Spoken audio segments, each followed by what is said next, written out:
runner မချခင်နောက်ပိုင်းမှာဘာလေးတွေကျန်သေးလဲဆိုရင်သူ့ရဲ့ FX ဆိုတာလေးရှိသေးတယ်အဲ့တော့ FX ကတော့ဒီမှာအရင်မသုံးဝင်ဘူးဒီ color grading အောက်မှာကျွန်တော်တို့က contrast လေးတွေကျွန်တော်တို့ချိန်လို့ရမယ်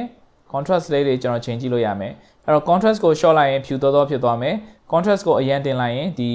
เนาะဒီ share ကြတဲ့အပိုင်းတွေအရင်များလာပြီးတော့အနှက်ရောင်ဖြစ်သွားမှာပေါ့เนาะအဲ့တော့ဒီနေရာမှာကျွန်တော်တို့က contrast ကိုဒီ center လောက်မှာပဲထားမယ်เนาะအဲ့တော့ saturation မှာတော့ကျွန်တော်တို့0ထားလိုက်မယ်ဆိုရင် black and white ပုံတစ်ပုံဝင်ရမယ်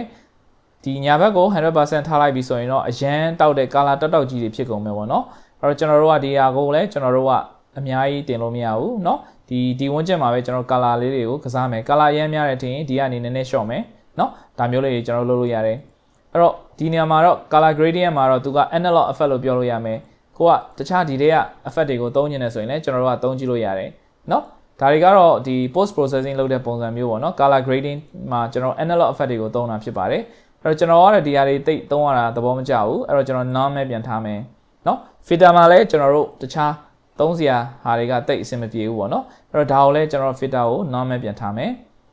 เนาะဒီနေရာမှာ clay runner ကတော့ဘာကိုပြောတာလဲဆိုရင်ကျွန်တော်တို့ conceptual design mode တွေထားခြင်းလဲဆိုရင် clay runner မှာကျွန်တော် online လုပ်ရတယ်အဲ့တော့ set ရဲ့ performance တော့တော်တော်ကျတယ်ပေါ့နော်ဒါလေးတွေသတိထားသုံးမယ်ဒီနေရာမှာကျွန်တော်တို့အဖြူအောင်မဲထားမယ်ဆိုရင်အဖြူအောင်လေးเนาะအဖြူအောင်မုတ်လေးကိုကျွန်တော်မြင်ရမယ်ဒီနေရာမှာကျွန်တော်တို့ detail အောက်မှာကျွန်တော်တို့ transparency တွေကို short လိုက်မယ်နည်းနည်းလင်းတာလေးတွေ short လိုက်မယ်ပေါ့နော်ဒါဆိုရင်တော့ကျွန်တော်တို့ရဲ့ဒီအဆောက်အဦကိုနည်းနည်းမြင်ရပြီ reflection တွေနည်းနည်းထပ် short မယ်ဆိုရင်တော့အဆင်ပြေမှာပေါ့နော်အဲ့တော့ bump တွေထည့်ခြင်းလဲဆို bump တွေထည့်ရမယ် glass ကိုမပါခြင်းဆိုရင် glass ကိုပိတ်ထားလို့ရတယ်တခြားဟာတွေမပါခြင်းဆိုတခြားတွေပိတ်ထားမယ်ဒါတွေကတော့ကျွန်တော်တို့ဒီ item လိုက်ကျွန်တော်တို့เนาะ high and high တွေပြန်လုပ်တာပေါ့နော်အဲ့တော့ဒီနေရာမှာကျွန်တော်တို့ကဒီ clay runner ကိုကျွန်တော်ပြန်ပိတ်လိုက်မယ်မသုံးတော့ဘူးအဲ့တော့နောက်ဆုံးအဆင့်ကျွန်တော်တို့ image ရဲ့ format တွေဒီမှာပေးထားတယ်ပေါ့နော်အဲ့တော့ဒီမှာ format မှာကျွန်တော်တို့က Full HD ရှိမယ် 4K ရှိမယ် 8K ရှိမယ်အဲ့တော့ဓာတ်ပုံကောင်းကောင်းရချင်အနည်းဆုံးဒီ 4K လောက်ပေါ့နော် Ultra HD လောက်ရိုက်မှပဲအဆင်ပြေမယ်နော်ဒီ Full HD ဆိုရင်ဓာတ်ပုံကဇွန်ဆွဲလိုက်ရင်ဝါးဝါးလေးဖြစ်နေလိမ့်မယ်နော် 4K လောက်မှပဲအဆင်ပြေမယ် 4K လေးနဲ့ကျွန်တော် render ချကြည့်လို့ရတယ်အဲ့တော့ကိုက custom render ချခြင်းနေဆိုရင်ဒီမှာရိုက်ထည့်လိုက်ရုံပဲเนาะကျွန်တော် custom render ချလို့ရတယ်အောက်က custom ကိုနှိပ်ပြီးတော့လည်းဒီမှာ number တွေပြောင်းလို့ရတယ်အဲ့တော့ 4K နဲ့ပဲ render ချမယ်သူရဲ့ detail အောက်မှာကျွန်တော်တို့ thigh rendering ဆိုတာရှိတယ်ဒါကတော့ကျွန်တော်တို့ဒီ render ချိန်တွေ render အချိန်တွေ GPU တွေမကောင်းဘူးပေါ့เนาะကျွန်တော်တို့ GPU ကတိတ်ပြီးတော့အဆင်မပြေဘူးဒါအကြီး quality မကောင်းဘူးဆိုရင်ကျွန်တော်တို့ဒါလေးကို on ပြီးတော့ကျွန်တော် render ချလို့ရတယ်သူကဒီ SSR ခုနက reflection rendering မှာ landscape မှာတော့နည်းနည်းလေး quality ကျမယ်ဒါပေမဲ့ကျွန်တော်တို့render time အချိန်မြန်မယ် resolution ပေါ့နော် higher resolution image ကိုကျွန်တော်တို့ထုတ်ပေးနိုင်တယ်အဲ့တော့ဒီအောက်ကခုနပြောတဲ့ SSR တို့ screen straight reflection တို့မှာ depth of field တွေ blown တွေမှာတော့နည်းနည်းလေး power ကျသွားတယ်ပေါ့နော်အဲ့တော့ကျွန်တော်တို့က thigh rendering ကိုကိုယ့်ရဲ့ဆက်က GPU မလောက်ဘူးဆိုရင်တော့ဒီ thigh rendering လေးကို on ပြီးတော့ကျွန်တော်တို့ render ချလို့ရပါတယ်အဲ့တော့ဒီအောက်ကဟာကတော့ကျွန်တော် view set เนาะ view set ကတော့နားမဲ့ပြန်ထားမယ် view set ဆိုတာကျွန်တော်ရှေ့မှာသင်ခဲ့တဲ့ view set ကို apply လုပ်တာကိုပြောတာပါเนาะအဲ့တော့ဒါဆိုရင်ကျွန်တော်တို့ render စချလို့ရပြီအဲ့တော့ render ချတာကအရင်လွယ်တယ်เนาะကျွန်တော်တို့ဒီမှာဓာတ်ပုံเนาะဓာတ်ပုံကိုရွေးပြီးသွားပြီဆိုရင်ကျွန်တော်တို့ဒီမှာ export ဆိုတဲ့ခလုတ်လေးနှိပ်လိုက်ရုံပဲ export မှာကျွန်တော်တို့က image ဆိုတာလေးရှိတယ် image ကိုကျွန်တော်တို့ plus sign လေးနှိပ်မယ်ကို render ချခြင်းတဲ့ image ကို selection ကောက်မယ် Twinmotion မှာကျွန်တော်တို့ဓာတ်ပုံထက်ပိုတဲ့เนาะ image တွေကိုเนาะ render ချလို့ရတယ်အဲ့တော့ကျွန်တော်တို့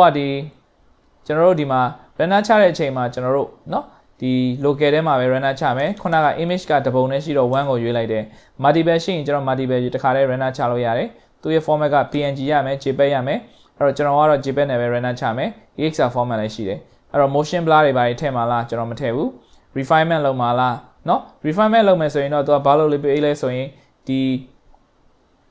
reflection ကောင်းကောင်းနဲ့ပေါ့နော်ဒီ view ပေါ်မှာမြင်ရတဲ့ view ပေါ်မှာ reflection ကောင်းကောင်းနဲ့သူက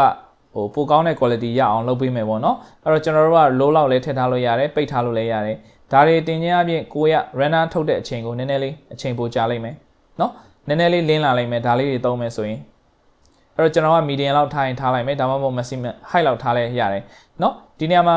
mask lighting ကိုထည့်မလားပေါ့နော် mask lighting ထည့်ရင် render အချိန်ကြာမယ်ဒီ GI နေမှာ improve ဖြစ်လာမယ်အဲ့တော့ GI သုံးထားရဆိုသူ့ရဲ့ quality တွေ improve ဖြစ်မယ်လို့ရေးထားတယ်ကျွန်တော်ကတော့ဒီမှာ mask lighting ကိုမသုံးတော့ဘူး 3D mode render ချမှာလားပေါ့နော်ဒါကတော့ 3D stereo scope နဲ့ကြည့်ဒီမှာလားပေါ့နော်အဲ့တော့ဒါကလည်းကျွန်တော် 3D mode နဲ့ render မချဘူးရိုးရိုး render ချမယ် အဲ့တော့ကျွန်တော်တို့ random ချခင်သတိထားမှာကဒီ edit preference မှာကျွန်တော်တို့သုံးထားတဲ့ quality တွေဘယ်လောက်ထိရှိလဲเนาะသူ့ရဲ့ random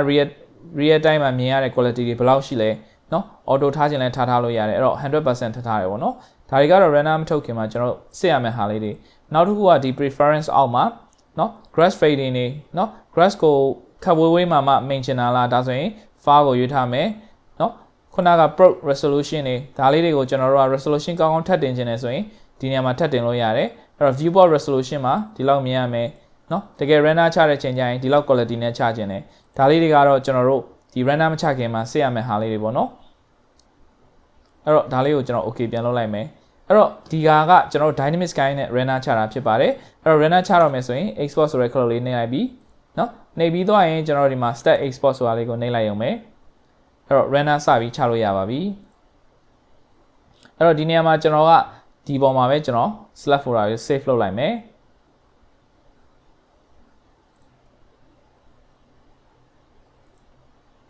အဲ့တော့ render ချထားတဲ့ပုံလေးကိုတစ်ချက်ကြည့်အောင်